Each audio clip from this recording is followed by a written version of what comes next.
Hi students, welcome to digital e-learning. In this session, I am going to discussing with you bin card method of pricing of material issue. In the last session, we have discussed about the function of store department.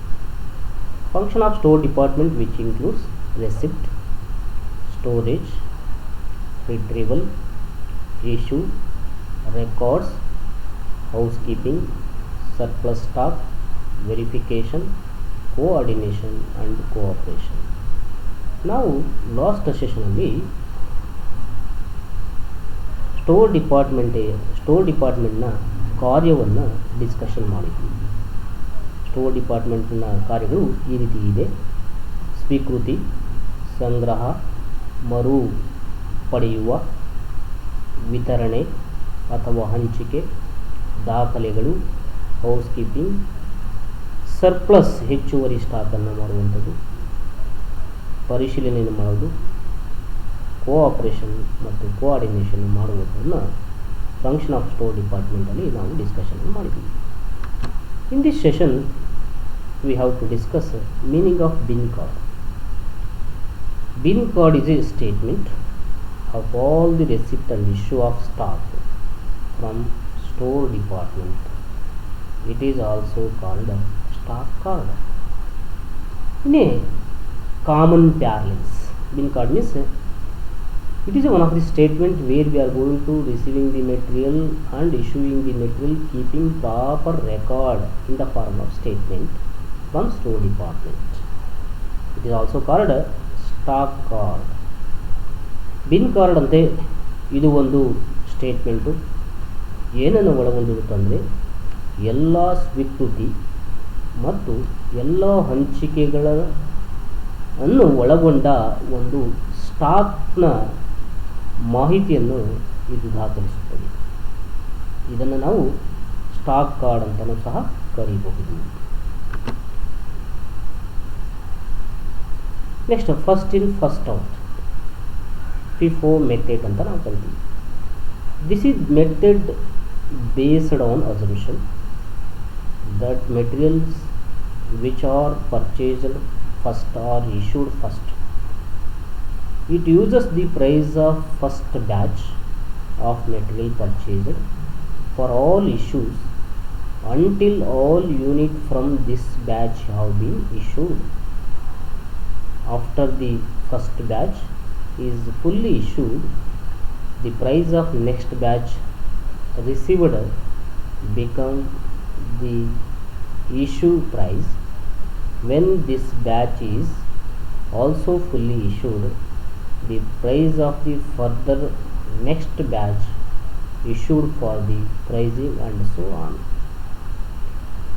The first in first out method means it is one of the assumption method where we are going to receiving the material first, thus should be issued first on the first issued price, on the basis of first issued price of material until this batch have been issued.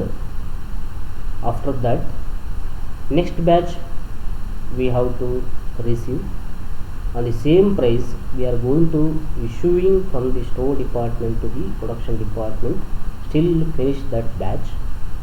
When this batch finished fully, then further next batch we are going to receiving and issuing and so on. This is called an first in first out method. ಇದು FIFO method ಅಂತ ಕರಿತೀವಿ. First in first out method ಅಂತ ನಾವು ಈ ಒಂದು ಮೆಥಡನ್ನು ಉಲ್ಲೇಖಿಸಲಾಗುತ್ತದೆ. ಇದು ಒಂದು ಊಹೆ ಆಧಾರದ ಮೇಲೆ ನಾವು ಮಾಡಿಕೊಂಡಿರುವಂತಹ ಮೆಥಡ್ ಅಂತ ನಾವು ಅರ್ಥೈಸಬಹುದು. ನಾವು ಏನು ಮೆಟೀರಿಯಲನ್ನು ಫಸ್ಟು ಪರ್ಚೇಸ್ ಮಾಡ್ತೀವಿ ಅದನ್ನು ಹಂಚಿಕೆ ಮಾಡ್ತೀವಿ. ಫಸ್ಟಿಗೆ ಏನು ಪ್ರೈಸ್ ಫಸ್ಟ್ ಮೆಟೀರಿಯಲನ್ನು ಪರ್ಚೇಸ್ ಮಾಡಿದಾಗ ಪ್ರೈಸ್ ಏನಿರುತ್ತೆ, ಆ ಬ್ಯಾಚ್ ಪ್ರೈಸ್ ಏನಿರುತ್ತೆ ಆ ಪ್ರೈಸಲ್ಲಿ ನಾವು ಇಶ್ಯೂ ಮಾಡ್ತೀವಿ ಫುಲ್ಲಿ ಆ ಬ್ಯಾಚು ಇಶ್ಯೂ ಆಗುವವರೆಗೂ.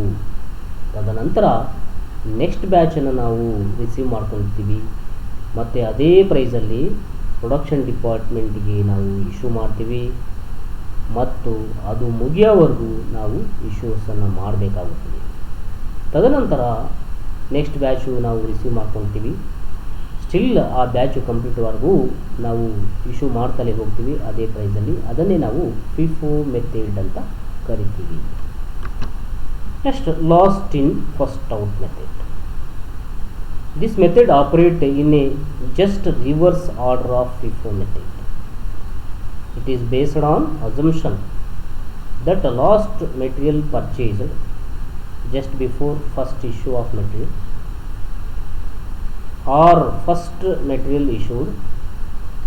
Thus, the price of the last batch of material purchased is used first for all issues until all units from this batch have been issued, after which the price of the previous batch of material purchased is used.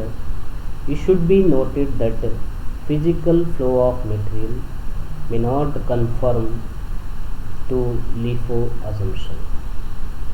Yes, in a simple manner, LIFO method means lost in first out. This method is just opposite of FIFO method. This is also based on assumption. Last material where we are going to receiving, thus should be issued first. The price of last batch have been material purchased is used first for all issues until from all this batch have been issued. Next, after that the previous batch of material purchased is used. ಇದು ಒಂದು last in first out method ಅಂತ ನಾವು ಕರಿತೀವಿ. ಇದು LIFO method ಅಂದರೆ FIFO ಮೆಥಡ್ಗೆ reverse ಆಗಿರುವಂತಹ method. It is a just reverse order of FIFO method. FIFO ಮೆಥಡ್ಗೆ ಆಪೋಸಿಟ್ ಆಗಿ ನಾವು ಇಶ್ಯೂ ಮಾಡುವಂತಹ ಒಂದು ಮೆಥಡ್. ಇದು ಅಸಂಪ್ಷನ್ ಆಗಿದೆ. ಇದು ಸಹ ಲಾಸ್ಟ್ ಮೆಟೀರಿಯಲ್ ಏನು ನಾವು ಪರ್ಚೇಸ್ ಮಾಡ್ತೀವಿ ಅದನ್ನು ಫಸ್ಟ್ ಇಶ್ಯೂ ಮಾಡ್ತೀವಿ. ಅದೇ ಪ್ರೈಸಲ್ಲಿ ನಾವು ಪ್ರೊಡಕ್ಷನ್ ಡಿಪಾರ್ಟ್ಮೆಂಟ್ಗೆ ಇಶ್ಯೂ ಮಾಡಬೇಕಾಗುತ್ತೆ. ಆ ಬ್ಯಾಚ್ ಮುಗಿಯೋವರೆಗೂ ನಾವು ಅದೇ ರೀತಿಯಲ್ಲಿ ಮ್ಯಾನೇಜನ್ನು ಮಾಡಿಕೊಂಡು ಹೋಗುವಂತಹ ಒಂದು ವಿಧಾನಕ್ಕೆ ನಾವು LIFO ಮೆಥಡ್ ಅಂತ ಕರಿತೀವಿ. From this session, student is going to learn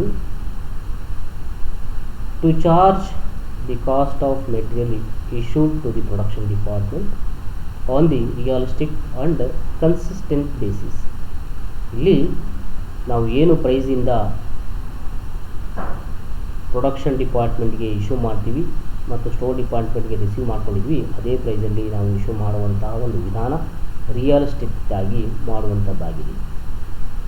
ಮತ್ತು ಸ್ಟಾಕನ್ನು ನಾವು ವ್ಯಾಲ್ಯೂಯೇಷನ್ ಮಾಡೋದು ಆನ್ ದಿ ಕ್ಲೋಸಿಂಗ್ ಡೇ ಮತ್ತು ಇದನ್ನು ಸಿಂಪಲ್ಲೆಸ್ಟ್ ಆಗಿ ಎಫೆಕ್ಟಿವ್ ಪ್ರೈಸಲ್ಲಿ ನಾವು ಸಿಸ್ಟಮೆಟಿಕ್ ಆಗಿ ಅಡ್ಮಿನಿಸ್ಟ್ರೇಷನ್ ಮಾಡುವಂತಹ ಒಂದು ವಿಧಾನ ಆಗಿದೆ. Thank you.